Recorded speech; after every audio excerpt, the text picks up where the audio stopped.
Who's the most valuable character? Let's find out. Hey guys, Crow here, and today I'm going to be going through all of the current and future banners and talk about who's worth pulling and who's not. I'll also be talking about their weapons too. So this is actually super easy right now with the current banners. Here's a quick overview. Phase 1 is Phrolova and Roccia. Phase 2 is Brant and Cantarella. Alright, let's start with the current banner first. Lupa. So she's the best fusion buffer in the game, and her personal damage is actually pretty good too, considering that she's a sub DPS. Of course, her field time is low too. I think she's the easiest character to play in the game, and to be honest, her banner is not that bad either. I mean, the best 4-star in the game, Sanhua. Okay, enough with the good stuff. Let's get to the less good stuff. So the biggest problem with her is that she really wants to be in a full fusion team. If you want all of her buffs, so if you don't have a full fusion team, then I wouldn't really recommend her as much, unless you're going for Brant's next version. I mean, Brant is like her only must-have 5-star teammate, since Bro is the only fusion healer in the game. So yeah, Brant is actually more important in a Lupa team than Changli, since Changli is a DPS, and to be honest, you can easily replace her with Encore, Chisa, or any other future fusion DPS character. As for her weapon, it's not really a must pull, but if you want the most amount of damage for your fusion teams, then yeah, go for it.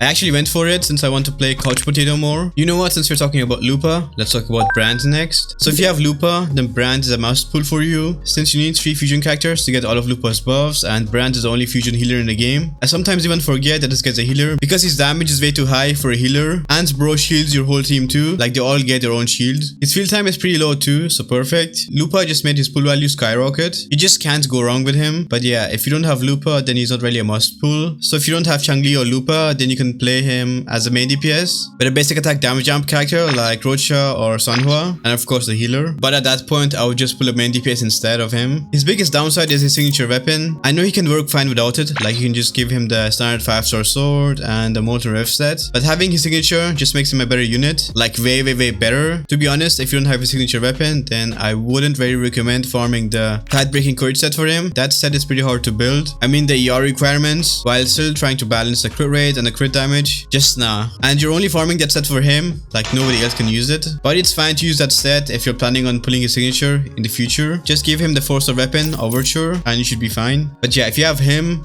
and Lupa, and then you have some pulls left over, then I would really recommend you to try to get his signature weapon. I mean, the weapon banner is guaranteed in this game, and his weapon banner is probably one of the best banners we've had in the game so far. The variation, this thing is better than some 5-star weapons. Trust me, having this is great. It gives you control energy, so yeah, less field time. You usually want this on your healer, and to lower their field time, the more time for your DPS to do damage. We also have the Overture. It's a great weapon for Brant or Sanhua. It's a sword version of the variation, so yeah, shoot for the stars, and if you miss, then you land on the moon. I don't know how that saying goes, but yeah. As for a gun, it's not really that great. So yeah, 2 out of 3 great weapons. This is probably the best time to pull his weapon if you're going for it. But yeah, just keep in mind, you might get 10 of the guns and none of the variations or the overtures, just the gun. So yeah, Bro needs high investment, but he kinda makes up for it with his performance. Let's move on to the Havoc characters now. So first we have Phrolova, which will probably be one of the best Havoc DPS characters. And if you watch the stream, then you would know that most of her kit is based around echo skills, and there's only 2 units whose skills count as echo skill. Yep, first we have Cantarella. She has like 3 or 4 skills that count as echo skills, and guess what, her banner is in the same version, phase 2. She was even shown in the stream with Phrolova, so yeah, you guys kinda get what I'm hinting at. If you have Cantarella, then Phrolova is a must pull. I mean, Cantarella doesn't really have a place in the meta right now, like no best team, so she's just made for Phrolova. We also have Roccia with her box, that counts as an echo skill, but I feel like she'll be less important than Cantarella in that team. Just check the pinned comment for my guide, which releases. Who knows, she might work well with other units too, like Aero Rover or Dungeon. Since Phrolova's outro gives Havoc Camp and Heavy Attack Amp, it's perfect for Dungeon. Any healer that you have, like Shorekeeper or Marina. And if nothing else works, then yeah, Sanhua works in every single team. She can also buff Cantarella with her outro. So her best team will probably be Phrolova, Cantarella, and then Roccia, but Roccia is a flex unit, so you can use another character instead of her. As for the banner itself, the 4-stars are kinda bad. Yanu only has a place in the Jinhsi team. Lumi has the shortest outro buff duration in the game, and her personal damage doesn't really make up for it. As for Taochi, her kit is kinda clunky, slow consulter region, so yeah, you need a Discord for her to be somewhat functional. Phrolova will probably be a meta unit. The next UA will probably be all about her. The only time Phrolova might not be worth pulling is if you already have another Havoc DPS like Camellya, and you're missing a DPS in the other elements. I would try to get a DPS in every element first if possible, but yeah, if you still really love Phrolova, then go for it. But remember, if you already have Camellya, then it's not as ideal, since Camellya is the queen of AoE DPS in the Whimpering Wastes, unless Phrolova has great AoE too. As for her weapon,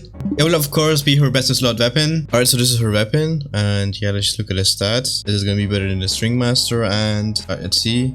attack 587, so more in the String Master. Also keep in mind that her ultimate gives her 120% attack, but yeah, it has lower crit rate than the String Master, so you give up some crit rate for some attack. To be honest, this is completely fine, because if we look at Phrolova's new Augusta, then we'll see that she'll get 20% crit rate from there, so it's fine. Let's look at the weapon skill. We're only going to be looking at R1, attack increased by 12%. Within 12 seconds after dealing echo skill damage, gain 32% skill damage. Wait, so you can just use an echo and get skill damage? Okay, wait. This might be broken, guys. This might be broken. It looks pretty good so far. And 32% echo skill damage, amplification, so not as good.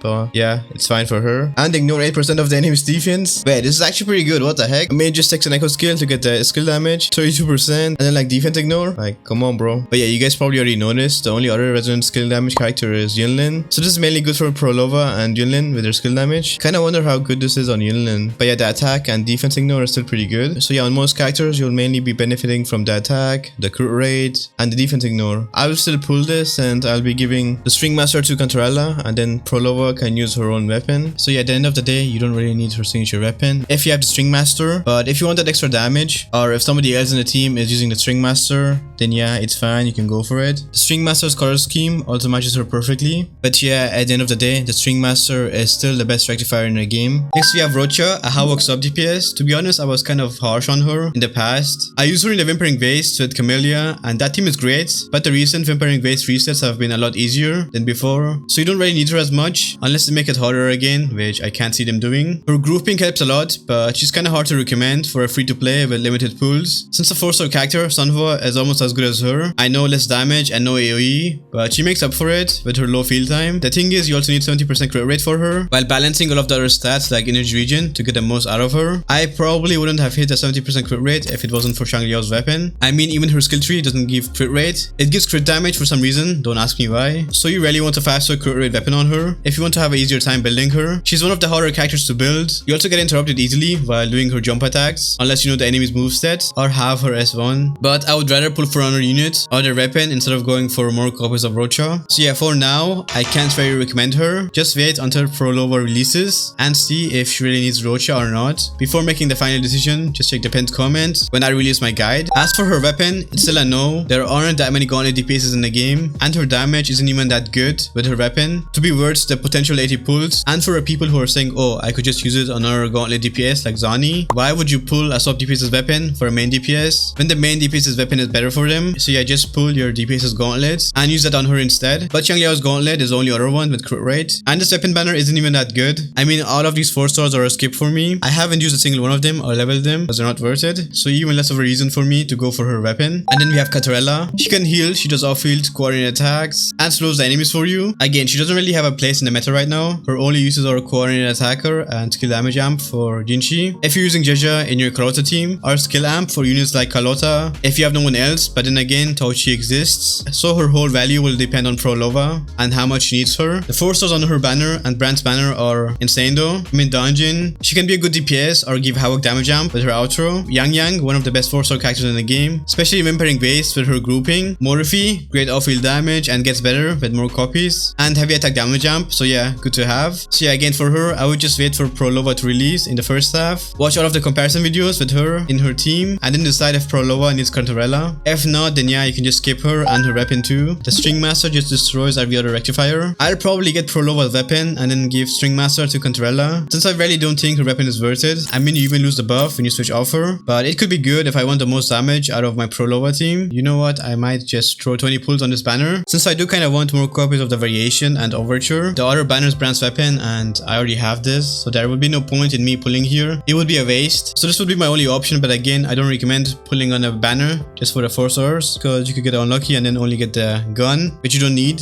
So yeah, overall, pretty easy decision. For phase 1, Phrolova and Roccia. Go for Phrolova if you like her playstyle, you have Cantarella and no other Havoc DPS like Camellya, then yeah, she can be great. As for Roccia, she probably has the least pull value here. Just wait for the damage comparison between her in Phrolova's team. Phase 2, Brant and Cantarella. If you have Lupa, then go for Brant. As for Cantarella, if you have Phrolova and you need that extra team damage, then go for Cantarella. But if you're not sure about the second half, then just wait until the last week of the banner, because by then we'll know the units for our next version. I mean, those future characters just look insane. If you're still missing Asteroids, then don't worry. Crew Games gave us extra codes to give away. You can join our Discord server, link in the pinned comment, and then go to the giveaway channel there to join the giveaway. They gave us a lot of codes, so yeah, I'll have to give away some every few weeks now. Anyways, if this video helped you, then you can help me by liking and subscribing, and yeah, have a wonderful rest of your day or night, and thank you so much for watching.